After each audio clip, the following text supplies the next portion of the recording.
యేసుక్రీస్తు ప్రభు యందు భయము భక్తి ఉందా అండి? ఉందా మీకు అందరికీ? భయం ఉందా? ఏ దేవుడు అంటే? భక్తి ఉందా దేవుడు అంటే?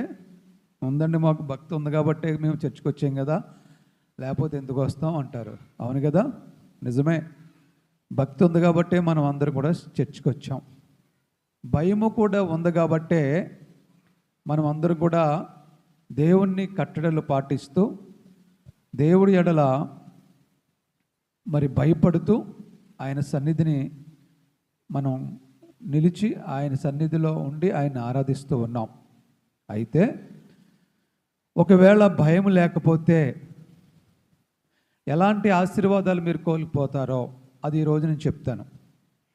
మీరు దేవుడికి భయపడకపోతే ఎలాంటి ఆశీర్వాదాలు కోల్పోతారో, దేవుని యందు భక్తి లేకపోతే ఎలాంటి ఆశీర్వాదాలు కోల్పోతారో, ఒకవేళ దేవుని యందు మీకు భయం ఉండి భక్తి ఉంటే కలిగే మేలులేంటి, దేవుని యందు భక్తి ఉంటే భయం ఉంటే కలిగే మేలులేంటి రోజు మనము చూద్దాం. ఓకే, అర్థమైంది కదా సబ్జెక్ట్ ఏంటి? ఒకసారి అందరూ చెప్పండి. యేసు ప్రభు యందు భయము భక్తి ఉంటే కలిగే మేలులేంటో మీకు నేను చెప్తాను ఈరోజు. మలాకీ గ్రంథము 4వ అధ్యాయము 2వ వచనము. మలాకీ గ్రంథము 4వ అధ్యాయము 2వ వచనము. అయితే నా నామమందు భయభక్తులు గలవారగు. ఒక్క నిమిషం, నేను ఏ రెఫరెన్స్ తీసినా అందులో భయభక్తులు అనే మాట కామన్గా మీకు వినబడద్ది. నేను ఇప్పుడు ఈరోజు ఏ రెఫరెన్స్ మీకు చూపించినా సరే భయభక్తులు అనే మాట తప్పకుండా మీకు కనపడద్ది. అప్పుడు ఆ భయభక్తులు కలిగి ఉంటే మీకు ఏం లాభమో కూడా అక్కడ మీకు వినిపిస్తుంది.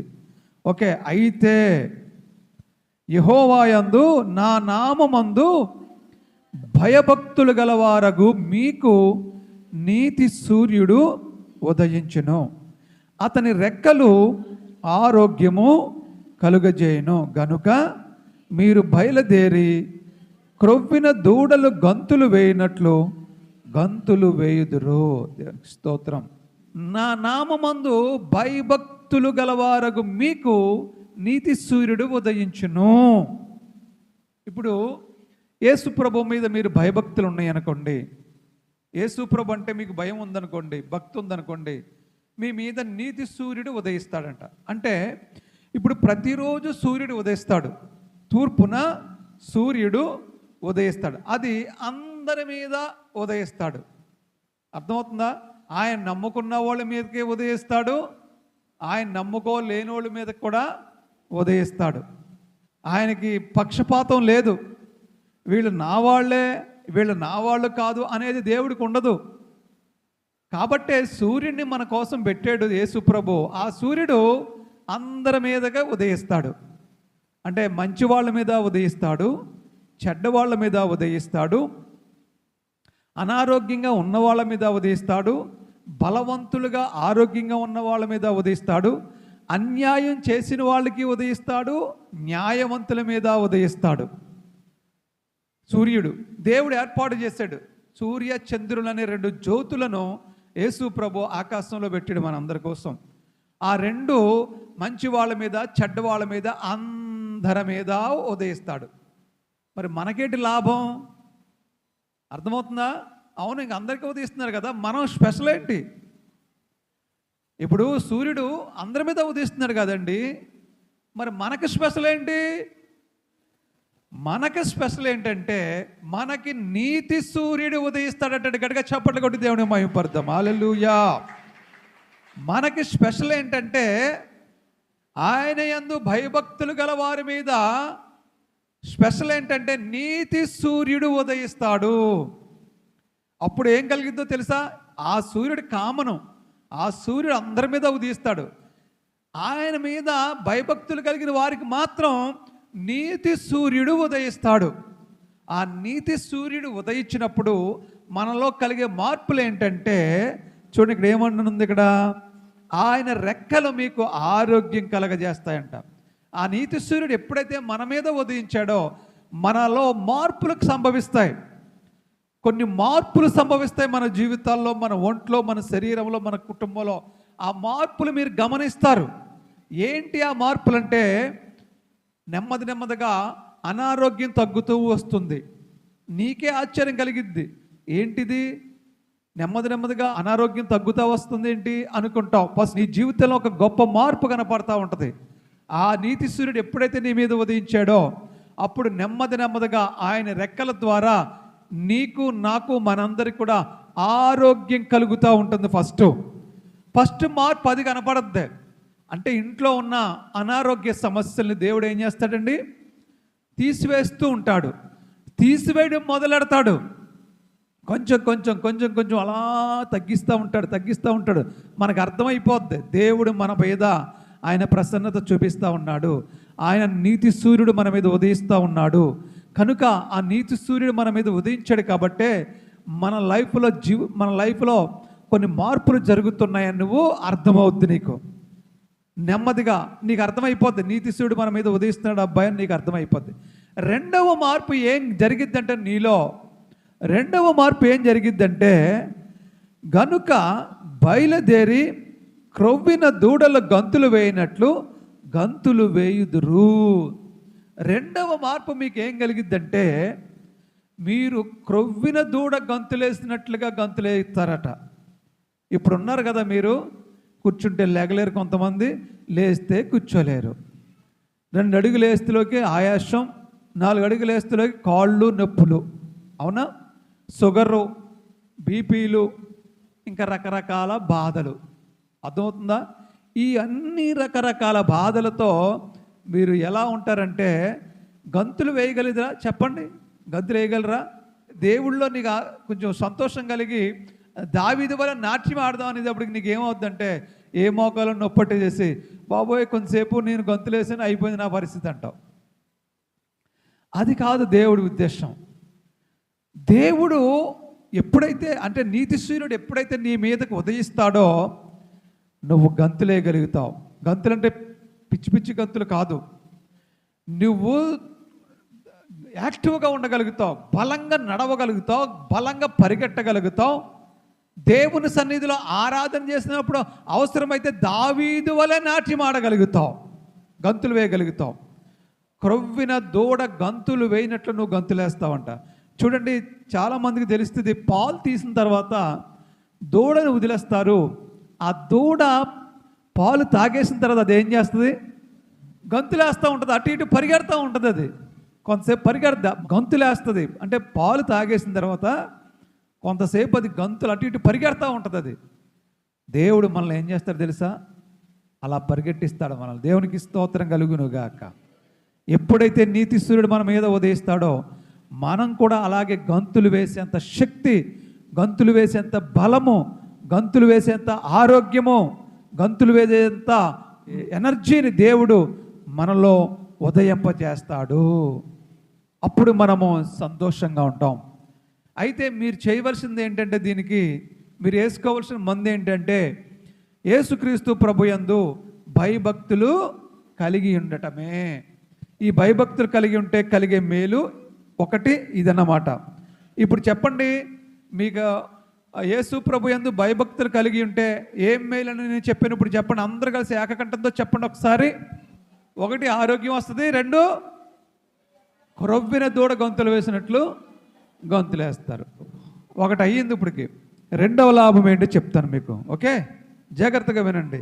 దేవుని యందు మీరు భయభక్తులు కలిగి ఉంటే 2వ లాభం ఏంటో చెప్తాను మీకు. సామెతల గ్రంథము 10వ అధ్యాయము 27వ వచనము. యెహోవా యందు భయభక్తులు కలిగి ఉంటే దీర్ఘాయుష్ కలుగుతుందంటండి. వినాలి జాగ్రత్తగా. యెహోవా యందు భయభక్తులు కలిగి ఉంటే ఏం కలిగిద్దంటండి? దీర్ఘాయుష్ కలిగిద్దంట. ఇంతకంటే మనకు కావాల్సింది ఏంటి చెప్పండి? 1 దీర్ఘాయుష్ ఉంటుందంట, 2 ఆరోగ్యం ఉంటుందంట, 3 క్రొవ్విన దూడవలే మనము గంతులేస్తామంట. దేవుని యందు భయభక్తులు ఉంచితే ఇన్ని లాభాలు మనకి. యేసు ప్రభు మీద భయభక్తులు ఉంచితే ఇన్ని లాభాలు. నీకు దీర్ఘాయుష్ కావాలా? యేసు ప్రభు మీద భయభక్తులతో ఉండు. నీకు ఆయన రెక్కలు నీకు ఆరోగ్యాన్ని ఇవ్వాలా? యేసు ప్రభు మీద భయభక్తులు కలిగి ఉండు. నీవు క్రొవ్విన దూడ గంతులు వేయాలా?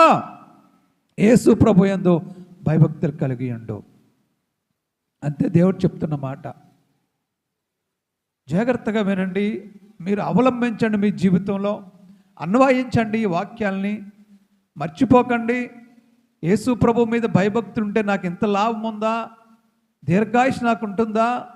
ఎందుకంటే దేవుడు ఇచ్చిన ఆరోగ్యాన్ని చాలామంది పాడు చేసేసుకుంటారు. దేవుడిచ్చిన ఆయుష్ని కూడా చాలామంది పాడు చేసేసుకుంటారు. దేవుడిచ్చిన ఆరోగ్యం ఆయుష్ కంటే చాలామంది ముందు చనిపోతూ ఉంటారు. మీకు అర్థమవుతుందా? దేవుడిచ్చిన ఆయుష్ కంటే ముందు చనిపోతూ ఉంటారు. ఎందుకో తెలుసా? దేవుడు మనుషుల్ని యథార్థవంతులుగా పుట్టించాడు, కానీ మనుషులు రకరకాల తంత్రాలను వారు నేర్చుకున్నారు. ప్రసంగి గ్రంథము 7వ అధ్యాయంలో ప్రసంగి 7:17 చూడు. ప్రసంగి 7:17 అధికముగా దుర్మార్గపు పనులు చేయకము, అధికముగా దుర్మార్గపు పనులు చేయకము, బుద్ధిహీనముగా తిరగవద్దు, నీ కాలమునకు ముందుగా నీవేళ చనిపోదువు. చాలు, దేవునికి స్తోత్రం కలుగునుగాక. చూడండి, ఎందుకు ఇక్కడ ఒక పాయింట్ అర్థం చేసుకోండి, అండర్లైన్ చేసుకోండి. ఇక్కడ ఏమనుందంటే, నీ కాలమునకు ముందుగా నీవేళ చనిపోదువు అంటే, నీ కాలమునకు ముందుగా నీవేళ చనిపోదు అంటే, నీకు ఇంకా ఆయుష్ చాలా ఉండగానే నువ్వు చేస్తున్న తప్పుడు పనుల వల్ల, నీ దుర్మార్గం వల్ల నువ్వు చనిపోతున్నావు. నీకు ఇంకా ఆయుష్ చాలా ఇచ్చాడు దేవుడు, నువ్వెందుకు పోగొట్టుకుంటున్నావు అదంతాను అని దేవుడు అడుగుతున్నాడు. నీకు ఇంకా బోళ్ళు బతకమని రోజులు ఇచ్చాను రా బాబు, నువ్వెందుకు వదిలేస్తున్నావురా అంటున్నాడు దేవుడు. ఎందుకు అలా ఎందుకు వదులుకోవాల్సి వస్తుందంటే అదే చెప్పాడు, అధికముగా దుర్మార్గపు పనులను చెయ్యకము, బుద్ధిహీనముగా తిరగవద్దు. అర్థమవుతుందా మీకు? ఎవ్వరు కూడా అధికముగా దుర్మార్గమైనటువంటి పనులు చేయకండి. దేవుడు చెప్తున్న మాట ఇది. ఎక్కువ కాలం బ్రతకాలంటే, మనం దేవుడిచ్చిన ఆయుష్కాలం అంతా మనం బ్రతకాలంటే అధికముగా దుర్మార్గపు పనులు చేయొద్దు అంటున్నాడు. రెండవదిగా బుద్ధిహీనముగా తిరగవద్దు అంటున్నాడు. ఎక్కడ పడితే అక్కడ తిరగకండి. చక్కగా మందిరం రండి, ఆరాధన చేసుకోండి, దేవుడిచ్చిన ఆశీర్వాదాలు తీసుకుని చక్కగా ఇంటికి వెళ్ళండి, మీ పని ఏదో మీరు చేసుకోండి, అంతే. ఎలా పడితే అలాగా బుద్ధిహీనంగా తిరగవద్దని దేవుడు చెప్తున్నాడు. నేను చెప్పట్లేదు సుమా, బైబిల్ చెప్తుంది, దేవుడు చెప్తున్నాడు. అందుకే నేను వాక్యాన్ని చదివిస్తున్నాను, మీకు అర్థమవుద్దనే. అధికముగా, మళ్ళీ చదువుదామా ఒకసారి, సామెతలు ప్రసంగి 7:17 అధికముగా దుర్మార్గపు పనులు చేయకము, బుద్ధిహీనముగా తిరగవద్దు, నీ కాలమునకు ముందుగా నీవేళ చనిపోదువు. దేవుడు అంటున్నాడు, ఒరే నువ్వు ఎక్కువ కాలం బతకాలంటే నువ్వు దుర్మార్గ పనులు చేయకు, బుద్ధిహీనంగా తిరగొద్దు. ఎందుకంటే నేను మిమ్మల్ని బుద్ధిహీనులుగా పుట్టించలేదు, మిమ్మల్ని నేను యథార్థవంతులుగా పుట్టించాను. అది కూడా చూద్దాం. ప్రసంగి 7:29 ప్రసంగి 7:29 ఇది ఒకటి మాత్రము నేను కనుగొంటిని, ఏమనగా దేవుడు నరులను యథార్థవంతులుగా పుట్టించెను, కానీ వారు వివిధమైన తంత్రములు కల్పించుకొని ఉన్నారు. చూడండి, దేవుడట మనల్ని ఎలా పుట్టించాడండి? అందరూ చెప్పాలి, ఎలా పుట్టించాడంటండి? యథార్థవంతులుగా పుట్టించాడంట. దేవుడు మనల్ని యథార్థవంతులుగా పుట్టించాడంట. మరి మనం ఎలాగుంటున్నాం చెప్పాలి, ఎలా ఉంటున్నాం మనం? వివిధమైన తంత్రాలను కల్పించుకుని పాడైపోతున్నాం అంట. మనం దేవుడిచ్చిన ఆయుష్ కాలాన్ని పాడు చేసేస్తున్నారంట. దేవుడు చెప్తున్నాడు, ఒరే బాబు నేను మీకు బోళ్ళంత ఆయుష్ ఇచ్చానురా, రెండు నేను మిమ్మల్ని యథార్థవంతులుగా పుట్టించానురా. పుట్టినప్పుడు మీలో ఏ విధమైన దోషం లేదు, పుట్టినప్పుడు మీలో ఏ అన్యాయం లేదు, పుట్టినప్పుడు మీలో ఏ అక్రమం లేదు, పుట్టినప్పుడు మీలో ఏ విధమైనటువంటి కల్మషం లేదు. మిమ్మల్ని నేను యథార్థవంతులుగా పుట్టించాను. తర్వాత మీరు పెరిగి పెద్ద అయ్యే క్రమంలో మీరు తంత్రాలు కల్పించుకుంటున్నారు, అనేక రకాల తంత్రాలు కల్పించుకుని మీ మనసును చెడగొట్టుకుంటున్నారు, మీ హృదయాన్ని చెడగొట్టుకుంటున్నారు. రకరకాల ఆలోచనలు మీ హృదయంలోకి వస్తాయి. తప్పుడు ఆలోచనలు, ఇంకా చెడ్డ ఆలోచనలు, కుట్రలు, కుతంత్రాలు, మాయోపాయములు, అనేకమైన తంత్రాలను మీరు కల్పించుకుని యథార్థవంతులుగా ఉన్న మీరు భ్రష్టత్వులుగా మారిపోతూ ఉన్నారు అని దేవుడు చెప్తా ఉన్నాడు. దేవునికి స్తోత్రం కలుగునుగాక. హల్లెలూయా. నేను పుట్టించింది యథార్థవంతుడిగానే పుట్టించాను, నా తప్పేమీ లేదు అన్నాడు దేవుడు. ఇది స్పష్టమండి, దేవుడు రాయించాడు ఇక్కడ ప్రసంగిలో. నరులను దేవుడు యథార్థవంతులుగా, ఎంత చక్కని మాట అండి ఇది. మళ్ళా చదవండి ఒకసారి ఆ మాటని. దేవుడు నరులను యథార్థవంతులుగా పుట్టించెను, కానీ వారు వివిధమైన తంత్రములు కల్పించుకొని ఉన్నారు. మనకు దేవుడు ఒకలా పుట్టిస్తే మనము ఇంకా రకరకాలుగా మనము ప్రవర్తిస్తున్నామని దేవుడు చెప్తున్నాడు. అలా వద్దు, ఆ విధంగా నడవద్దు. నేను ఇచ్చిన ఆయుష్కాలం అంతా మీరు అనుభవించండి, చక్కగా మీరు ఆరోగ్యంగా ఉండండి. అలా ఉండాలంటే మీరు నా ఎడల భయభక్తులు కలిగి ఉండండి, యథార్థతను విడిచిపెట్టకండి, న్యాయాన్ని విడిచిపెట్టకండి, సత్యాన్ని విడిచిపెట్టకండి, నీతిని విడిచిపెట్టకండి, యేసు ప్రభుని విడిచిపెట్టకండి, యేసు ప్రభు యొక్క కట్టడలను విడిచిపెట్టకండి. మీరు ఆరోగ్యంగా ఉంటారు, క్రొవ్విన దూడ గంతు వేసినట్టు గంతులు వేస్తారు, దీర్ఘాయుష్షు కూడా మీకు వస్తుంది. ఎందుకంటే మనకు కావాల్సింది ఏం చెప్పండి? దీర్ఘాయుష్ ఉండి, ఆరోగ్యం ఉండి, బలం ఉంటే మనకు అంతకంటే కావాల్సింది ఏమని చెప్పండి? ఏం అవసరం లేదు, ఉన్నాయన్నీ అవే వస్తాయి దేవుడి మహాకృపను బట్టి. ఈ మూడు కావాలంటే దేవుని యందు నువ్వు భయభక్తులు కలిగి ఉండు. యేసు ప్రభు అంటే భయపడు. నువ్వు అనారోగ్యానికి భయపడతాం కాదు, యేసు ప్రభుకు భయపడు. దెయ్యములకు, భూతములకు భయపడతాం కాదు, యేసు ప్రభుకు భయపడు. ఏదో పాములకో లేకపోతే మృగాలకో భయపడతాం కాదు, యేసు ప్రభుకు భయపడు. దేవునికి స్తోత్రం కలుగునుగాక. ఎక్కడ చూసినా పెద్ద పుల్లే కనపడుతున్నాయి, అర్థమవుతుందమ్మా? ఎక్కడ చూసినా పెద్ద పుల్లే. ఇక్కడ పెద్ద పుల్లు వచ్చింది, ఇది అయిపోయింది, మళ్ళీ ఎక్కడో తెలంగాణలో ఎక్కడో తిరిగేస్తుంది అండి పెద్ద పుల్లు. మళ్ళాను బుట్టాయి కూడా ఎక్కడో తిరిగేస్తుంది అండి మళ్ళీ పెద్ద పుల్లు. ఏంటిది విపరీత కాలం కాదంటారా? విపరీత కాలం కదా. మృగాల ఊళ్ళ మధ్యలోకి వస్తామేటండి మనుషుల మధ్యకి. దేవుడు అన్నాడు, మీరు నా మాట వినకపోతే నేను పంపిస్తాను మృగాలను మీ మీదకి అన్నాడు దేవుడు. అర్థమవుతుందా? నా సైన్యం మిడతలు ఉన్నాయి, మిడతలు పంపిస్తాను నేను అన్నాడు. యేసుప్రభు సైన్యం, యేసుప్రభు ఆయుధాలు ఏంటో తెలుసా? ఆయుధాలు. వర్షం ఆయన ఆయుధమే, ఎండ ఆయన ఆయుధమే. ఏంటమ్మా, అన్ని ఈ ప్రకృతి అంతా ఆయన ఆయుధాలే, మృగాలు ఆయన ఆయుధాలే, అన్నీ ఆయన ఆయుధాలు. దేన్నైనా వాడుకోగలడు ఆయన. ఇప్పుడు విపరీతంగా ఉంది కాబట్టే లోకం అలాంటి విపరీతార్థాలు జరుగుతూ ఉన్నాయి. మనుషుల మధ్యకి మృగాలు రావడం, ఇవన్నీ కూడా మనుషుల్లో పాపం ఎక్కువైపోయిందండి. ప్రతి ఒక్కరూ పాపం చేస్తూ ఉన్నారు. ఏదో ఒకటి వాళ్ళు చేయట్లేదా, మనం చేస్తే తప్పేంటి? వాళ్ళు అలాగ ఉన్నప్పుడు మనం ఎలా ఉంటే తప్పేంటి? ట్రెండ్ ఎలాగ ఉంది, మనం అలాగే ఉండాలి అన్నట్లుగా పోకడంతా కూడా చెడిపోతుంది. దేశం, లోకం, ప్రపంచం అంతా కూడా చెడిపోతూ ఉంది. అందుకే భయంకరమైన పరిస్థితులు ప్రపంచం మీద ఏర్పడుతూ ఉన్నాయి. దేవునికి స్తోత్రం కలుగునుగాక. కాబట్టి మనం మాత్రం ఎలాగ ఉండాలంటే యథార్థవంతులుగా ఉండాలి. ఏమంటే యథార్థవంతులకి ఏనాడు ఏమీ కొదువు కాదండి. మీరు అర్థం చేసుకోండి. అందరూ అలాగుంటే నేను యథార్థంగా ఎందుకు ఉండాలంటే ఉండు నువ్వు. నీకు అది ఏమాత్రం కూడా నీకు తక్కువ కాకుండా దేవుడు చేస్తాడు. యథార్థంగా ఉన్న వాళ్ళంట ప్రమాదకరమైన పరిస్థితులు వచ్చినప్పుడు కాపాడబడతారంట. ఆమె చెప్దాం అందరూ కూడా ఆమెను. హల్లెలూయా. కాబట్టి మనం యథార్థంగానే ఉందాం. దేవుడు చెప్తున్నాడు, అప్పుడు మనకు దీర్ఘాయుష్ వస్తుంది, దేవుడు ఇస్తాడు అన్నాడు దేవుడు. ఆమెను. హల్లెలూయా. యెహోవా యందు భయభక్తులు కలిగి ఉండుట ఏంటంటే దీర్ఘాయువునకు కారణము. ఇప్పటికి 2 రిఫరెన్స్లు చూపించాను మీకు, ఓకేనా? ఫస్ట్ రిఫరెన్స్ ఏంటి?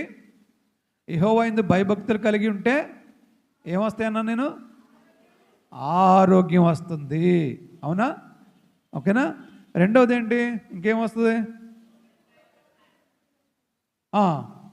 కొరువిని దూనడు గంతులేస్తారు. మూడోది దీర్ఘాయుస్ వస్తుంది, ఓకేనా?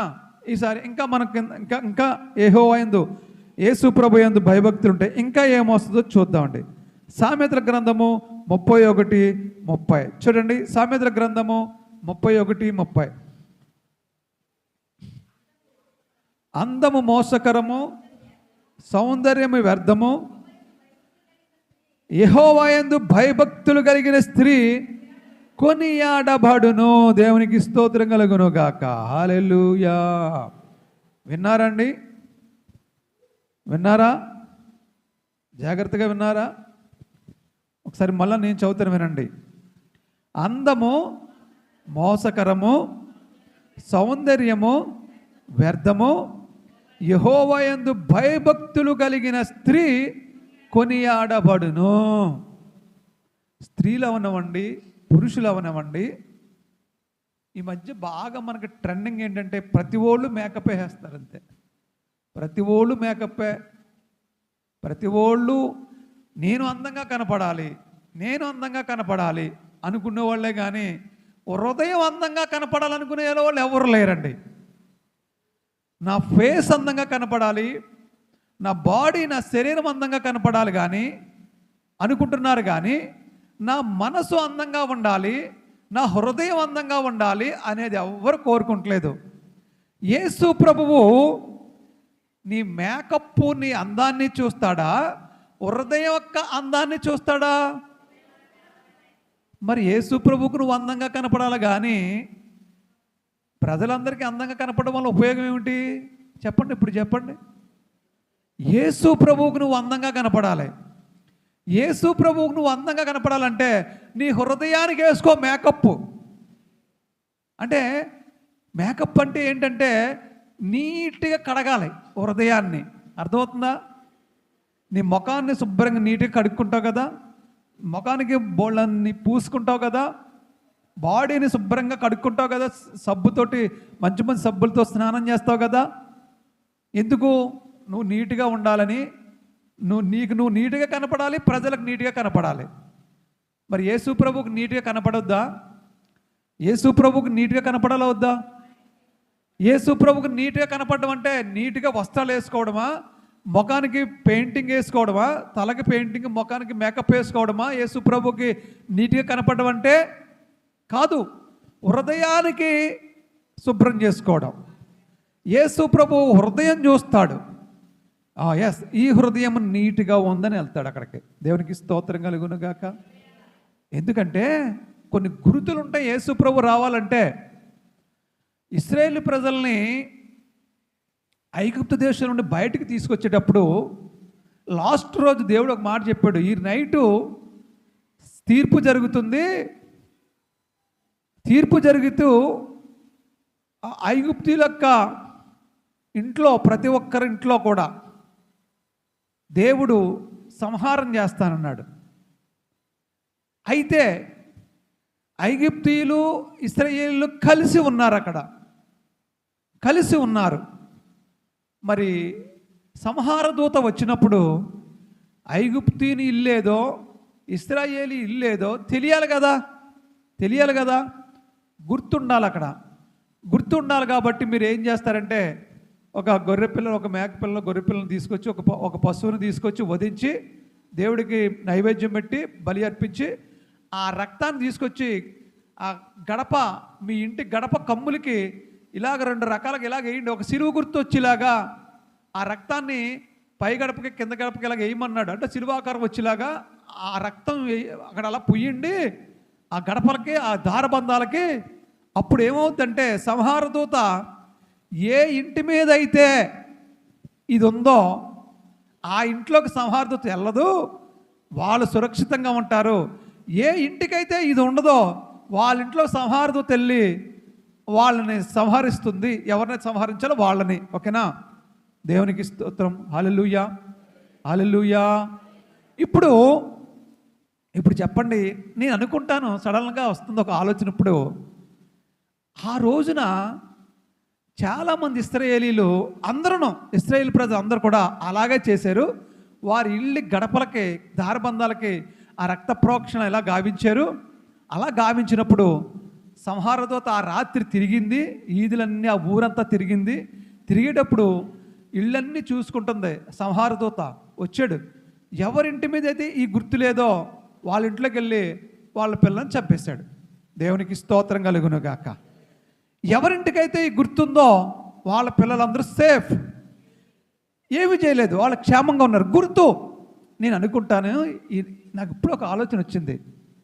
నిజంగా ఆ రాత్రి ఐగుప్తీలో కూడా కొంతమంది ఈ ఇశ్రాయేలు చేసినట్లుగా యేసు ప్రభువును అనుకరించి, తండ్రిని దేవుణ్ణి అనుకరించి, వాళ్ళు కూడా ఒక గొర్రె పిల్లను, ఒక పశువును బలి ఇచ్చి ఆ రక్తం వాళ్ళ ఇంట్ల మీద కూడా రాసుకొని ఉండుంటే వాళ్ళు కూడా ఏమవుతారండి? బ్రతికెత్తిరండి. దేవునికి స్తోత్రం. గట్టిగా చప్పట్లు కొట్టి దేవుని మహిమపడదాం. హల్లెలూయా, హల్లెలూయా. దేవుడు అలాంటి అవకాశాలు ఇస్తారు సుమా. తెంగరోళ్ళు లేకపోతే మూర్ఖులో ఏం చేస్తారంటే ఆ అవకాశాన్ని ఏం చేస్తారండి? కోల్పోతారు. నిజంగా ఆ రోజు ఐగుప్తులు కానీ ఇశ్రాయేలు అలా చేస్తున్నారు కదా. అయ్య బాబోయ్, ఈ రాత్రి తీర్పు జరిగిద్దంట, ఈ రాత్రి చచ్చిపోతారంట, మనం చావకుండా ఉండాలంటే వీళ్ళలా మనం కూడా ఆ రక్తాన్ని కొంచెం మనం కూడా పాముకుందాం, మన ఇంటికి ఆ సంహారదూత దూరం అయిపోద్ది కదా అనుకునే జ్ఞానం వీళ్ళకి రావాలి కదా. దేవుడు ఇచ్చాడు కదా, ఆ అవకాశం ఇచ్చాడు కదా. వీళ్ళు రాసుకోలేదు అలాగా. దేవునికి స్తోత్రం కలుగును గాక. అంటే ఏంటంటే ఒక గుర్తు ఉండాలి, ఒక గుర్తు. అలాగే దేవుడు రావడానికి కూడా నీకు దగ్గర ఒక గుర్తు ఉండాలి. యేసు ప్రభు వస్తున్నాడండి. ఇప్పుడు లోపలికి వచ్చాడండి. లోపలికి వచ్చిన తర్వాత చర్చి బాగా జరుగుతుంది, ఆరాధన. ఫోన్లే లోపలికి వెళ్దామని యేసు ప్రభు లోపలికి వచ్చాడండి. వచ్చిన తర్వాత దేవుడు కూర్చోవాలి. కుర్చీ ఎవరైనా పెద్దోళ్ళు వస్తే మనం లేచి మన కుర్చీ వాళ్ళకి ఇస్తాం, కూర్చోండి అని. ఇప్పుడు యేసు ప్రభు లోపలికి వచ్చాడు. ఈ ద్వారబంధం నుంచి లోపల ఇక్కడికి వచ్చాడు. యేసు ప్రభు కూర్చోవాలి. ఇప్పుడు కూర్చుందాం అనుకుంటున్నాడు. ఎక్కడ కూర్చోవాలంటే ఆయన పరిశీలిస్తున్నాడు, ఇలా అందరిని పరిశీలిస్తున్నాడు. ఎందుకంటే ఆయన ఆత్మస్వరూపి కదా. నేల మీద కూర్చుంటాడా చెప్పండి? ఆయన ఆకాశం ఆయన సింహాసనం అంట, భూమి అంటే ఆయన ఆకాశం మీద కూర్చుంటే ఆకాశం అంతా కలిసి ఒక కుర్చీ అంట ఆయనకి. అంత పెద్దోడు ఆయన, అంత పెద్దోడు. కానీ ఇక్కడికి వచ్చి ఈ బలిపీఠం మీద కూర్చుండమో లేకపోతే ఈ కుర్చీలో కూర్చుండమో ఆయన చేయడు. ఏం చేస్తాడు తెలుసా? ఇక్కడికి వచ్చిన తర్వాత నిలుక్కుంటాడు. ఆయన నిలుగుతాడు. ఎవరి హృదయం అయితే నాకు అనుకూలంగా ఉంది, ఎవరి హృదయం అయితే నీట్గా ఉంది, ఎవరి హృదయం అయితే పవిత్రంగా ఉంది, ఎవరి హృదయం అయితే పరిశుద్ధంగా ఉంది, ఆ నెలికి ఇక్కడ ఉన్న వాళ్ళు ఈ 100 మందిలోను 50 మందిలో నెలికి ఎవరిదైతే హృదయం బాగుందో వాళ్ళ దగ్గరికి వెళ్ళిపోయి వాళ్ళ హృదయంలో కూర్చుంటాడండి. ఈ వాక్యం అయిపోయి దాకా కూడా దేవునికి స్తోత్రం కలుగును గాక. అప్పుడు వాళ్ళ జీవితాల్లో పెనుమార్పులు సంభవిస్తాయి. ఎప్పుడైతే యేసు ప్రభు వాళ్ళ హృదయంలోకి వెళ్ళాడో వాళ్ళ జీవితము మారిపోద్దండి, ఆనందమయంగా మారిపోద్ది. దేవునికి స్తోత్రం కలుగునుగా. ఆశీర్వాదకరంగా మారిపోద్ది. దేవునికి స్తోత్రం కలుగునుగా. దీవెనకరంగా మారిపోద్ది. దేవునికి స్తోత్రం కలుగునుగాక. హల్లెలూయా. ఇప్పుడు మనం చేయవలసింది ఏంటంటే అందము మోసకరము, అందం కాదు, హృదయం అందంగా ఉండాలని నేర్చుకోండి. ఈ రోజు నుంచి మనం కావాల్సింది. అలాగని మనం వస్త్రాలు మంచి వేసుకోవద్దా అంటే వేసుకోండి, తప్పులేదు. వీటితో పాటుగా హృదయాన్ని కూడా మీరు ఏం చేయాలండి? అందంగా ఉంచుకోవాలి. మన బాడీయే కాదు అందంగాను, హృదయాన్ని కూడా అందంగా ఉంచుకోవాలి. రెండు అందంగా ఉంచుకోవాలి. అప్పుడు యేసు ప్రభువు హృదయంలో ఉంటాడు, నువ్వు కూడా నీట్గా కనపడతావు. అప్పుడు నీ ముఖము తేజస్సు కలిగి ఉంటుంది. దేవునికి స్తోత్రం కలుగునుగాక. సౌందర్యం వ్యర్థము. ఇప్పుడు చెప్తున్నాడు చూడండి, అందము మోసకరము, సౌందర్యము వ్యర్థము, యెహోవా యందు భయభక్తులు కలిగిన స్త్రీ కొనియాడబడును. కొనియాడబడ్డం అంటే ఏంటంటే ఘనత వచ్చును అని అర్థం. ఘనత వచ్చును ఎవరికి వస్తుందంట? యెహోవాయందు, చెప్పాలి, యెహోవాయందు భయభక్తులు కలిగిన స్త్రీకి ఘనత వస్తుందంట, కీర్తి వస్తుందంట, ప్రతిష్టలు వస్తాయంట. ఘనత, గౌరవము, మర్యాద, 10 మందిలోనూ కూడా మంచి పేరు ఉంటుందంటండి. ఎవరికంటే యేసు ప్రభు మీద భయభక్తులు కలిగిన స్త్రీకి మంచి పేరు ఉంటుందంట. దేవునికి స్తోత్రం కలుగునుగాక. నీకు మంచి 10 మంది నిన్ను మంచిగా చెప్పుకోవాలంటే, 10 మందిలోనూ నీకు గౌరవంగా ఉండాలంటే, 10 మందిలోనూ నీకు కీర్తి ప్రతిష్టలు రావాలంటే, 10 మందిలో నీకు ఘనత రావాలంటే నువ్వేం చేయాలంటే, ఆడవాళ్ళు ముఖ్యంగా ఏం చేయాలంటే యెహోవా యందు భయభక్తులు కలిగి ఉండాలంటండి. యేసుక్రీస్తు ప్రభు యందు భయభక్తులు కలిగి ఉండాలంటండి. అప్పుడు దేవుడు నిన్ను మంచి ఘనత వచ్చే విధంగా చేస్తాడు. దేవునికి స్తోత్రం కలుగునగాక. ఇప్పటికి ఎన్ని చెప్పాను ఒకసారి చెప్పండి నాకు. ఏమేమి చెప్పాను ఒకసారి చెప్పండి. యెహోవా యందు భయభక్తులు కలిగి ఉంటే ఏం వస్తుంది? ఫస్ట్ ఆరోగ్యం వస్తుంది. 2 క్రొవ్విన దూడ గొంతు వేసినట్లు గొంతులు వేస్తాం. 3 యెహోవా యందు భయభక్తులు కలిగి ఉంటే దీర్ఘాయుసు వస్తుంది. ఓకే. 4 యెహోవా యందు భయభక్తులు కలిగి ఉంటే నీకు కీర్తి ప్రతిష్టలు, ఘనత, గౌరవ మర్యాదలు వస్తాయంటండి. దేవునికి స్తోత్రం కలుగునుగాక. హల్లెలూయా. అందుకాబట్టి నువ్వు యేసు ప్రభు మీద భయభక్తులు కలిగి ఇంకొకటి చెప్పి నేను ముగిస్తానండి. యేసు ప్రభు మీద భయభక్తులు ఉంటే ఇంకా ఏమొస్తుందో చెప్తాను మీకు. ఇంకా ఏమొస్తుందో సామెతల గ్రంథము 1:7 అండి. సామెతల గ్రంథము 1:7 యెహోవా యందు భయభక్తులు కలిగి ఉంటే ఏమొస్తుందో 1:7 యెహోవా యందు భయభక్తులు కలిగి ఉండుట తెలివికి మూలము. దేవునికి స్తోత్రం కలుగునుగాక. అబ్బా, బాగా అర్థం చేసుకోండి. ఇది ఇప్పుడు నేను చెప్పక్కర్లేదు, మీరే చెప్పేస్తారు. అందరూ ఏకంఠంతో చెప్పండి. ఇది ఏంటిది? యెహోవా యందు భయభక్తులు ఉంటే ఏమొస్తుందంట? తెలివి వస్తుందంట. ఇప్పుడు మీరు అర్థం చేసుకోండి. మా అబ్బాయి తెంగరోడు, తెలివి లేదు వీడికి అంటారు కొంతమంది పిల్లల్ని. మీరు తిడతా ఉంటారు, తెంగరేదవా ఎలా బతుకుతారా నువ్వు అని తిడతారు పిల్లల్ని తల్లిదండ్రులు. అవునా? అలాగే అమ్మాయిల్ని కూడా తిడతారు. రేపు పెళ్ళి అవుతే ఎలా కాపురం చేస్తావే, ఇంత బుర్ర తక్కువగా దానికి ఉన్నావటే అని తల్లిలు పిల్లల్ని తిడతా ఉంటారు. అర్థమవుతుందా? అంటే చాలామంది అంటారు, నా దగ్గర కూడా చెప్తారు కొంతమంది, వీడికి అసలు చదువు రావట్లేదండి, తెలివి లేదండి అంటుంటారు. దీనికి అసలు బుర్ర లేదండి, బొత్తిగాను, కొంచెం ప్రార్థన చేయండి అంటారు. అంటే మీకు తెలివి లేకపోతే ఏం చేస్తే తెలివి వస్తుంది చెప్పండి? ఏం చేస్తే తెలివి వస్తుంది? దేవుడు వాక్యం చలవిస్తూ ఉంది. యేసు ప్రభు అంటే యెహోవా యందు అంటే యేసు ప్రభు యందు ఆ పిల్లలకి భయభక్తులు ఉన్నాయనుకో తెలివి వస్తుంది. పిల్లలు అవనివ్వండి, పెద్దవాళ్ళు అవనివ్వండి, తెలివి కావాలంటే మీరు యేసు ప్రభు మీద భయభక్తులు కలిగి ఉండాలి. అలాంటి పిల్లలు అద్భుతాలు చేస్తారు. యేసు ప్రభు మీద భయభక్తులు ఉన్న పిల్లలు అద్భుతాలు చేస్తారు, ఆశ్చర్యకార్యాలు చేస్తారు, ఫస్ట్ క్లాసులో పాస్ అవుతారు. జ్ఞానం వస్తుంది. జ్ఞానం కూడా నేను చూపిస్తాను చూడండి. జ్ఞానం కూడా ఉంది అక్కడ, చూపిస్తాను చూడండి. సామెతలు 2:5 చూడమ్మా. 2:5 చూడు. సామెతల గ్రంథము 2:5 చూడు. యెహోవా యందు భయభక్తులు కలిగి ఉండట ఎట్టిదో నువ్వు గ్రహించదవు, దేవుని గురించిన విజ్ఞానము నీకు లభించును. యెహోవాయే జ్ఞానమిచ్చువాడు, తెలివియు వివేచనయు ఆయన నోట నుండి వచ్చును, ఆయన యథార్థవంతులను వర్ధిల్లింపచేయును. దేవునికి స్తోత్రం కలుగునుగాక. 9:10 కూడా ఒకసారి చూడు. 9:10 సామెతల గ్రంథము 9:10 యెహోవా యందు భయభక్తులు కలిగి ఉండుటయే జ్ఞానమునకు మూలము. అర్థమవుతుందా? ఇప్పుడు మీరు యెహోవా యందు భయభక్తులు కలిగి ఉంటే జ్ఞానం వస్తుందంట, తెలివి వస్తుందంట, వివేచన వస్తుందంట. అంతేకాకుండా యథార్థత కూడా వస్తుంది. యథార్థంగా ఉన్న వాళ్ళని దేవుడు వర్ధిల్లింపజేస్తాడు. ఇప్పుడు మీరు నేర్చుకోవాల్సింది ఏంటంటే, మీ పిల్లలకు కానీ మీకు కానీ తెలివి లేకపోతే, జ్ఞానం లేకపోతే, విజ్ఞానం లేకపోతే, వివేకం లేకపోతే మీరు ఏం చేయాలంటే యేసుక్రీస్తు ప్రభు మీద భయభక్తులు మీ పిల్లలకు నేర్పించండి. మీరు కూడా భయభక్తుల్ని నేర్చుకోండి.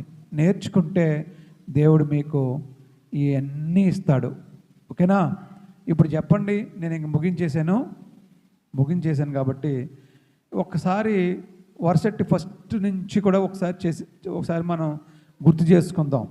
ఈరోజు సబ్జెక్ట్ ఏంటంటే యేసు ప్రభు మీద భయభక్తులు కలిగి ఉంటే మనకు కలిగే లాభాలు ఏంటి అనేది ఈరోజు సబ్జెక్టు. అందులో ఫస్ట్ మీరు యెహోవా యందు భయభక్తులు కలిగి ఉంటే ఫస్ట్ కలిగే లాభం ఏమిటంటే ఆ నీతి సూర్యుడు మన మీద ఉదయిస్తాడు. ఆయన రెక్కలు మనకి ఆరోగ్యం కలగజేస్తాయి. క్రొవ్విన దూడల గంతులు వేస్తున్నట్లు మనము గంతులు వేస్తాం. రెండోది, దీర్ఘాయుషు వస్తుంది. యేసు ప్రభు మీద భయభక్తులు కలిగి ఉంటే దీర్ఘాయుషు వస్తుంది. ఇంకా తర్వాత ఇంకేం చెప్పాను మీకు నేను? ఘనత వస్తుంది. యేసు ప్రభు యందు భయభక్తులు కలిగి ఉంటే ఘనత వస్తుంది. తర్వాత యెహోవా యందు అనగా యేసు ప్రభు యందు భయభక్తులు కలిగి ఉంటే జ్ఞానం వస్తుంది, తెలివి వస్తుంది, వివేచన వస్తుంది, విజ్ఞానం వస్తుంది. ఇన్ని రకాల లాభాలు ఉన్నాయి మనకి. కాబట్టి ఈ రోజు నుండి మీరు అందరూ కూడా దేవుని యందు భయభక్తులు కలిగి ఉండండి. ఈ ఆశీర్వాదాలన్నీ కూడా పొందుకోండి. దేవుడి మాటలను దీవించి ఆశీర్వదించునుగాక. ఆమేన్.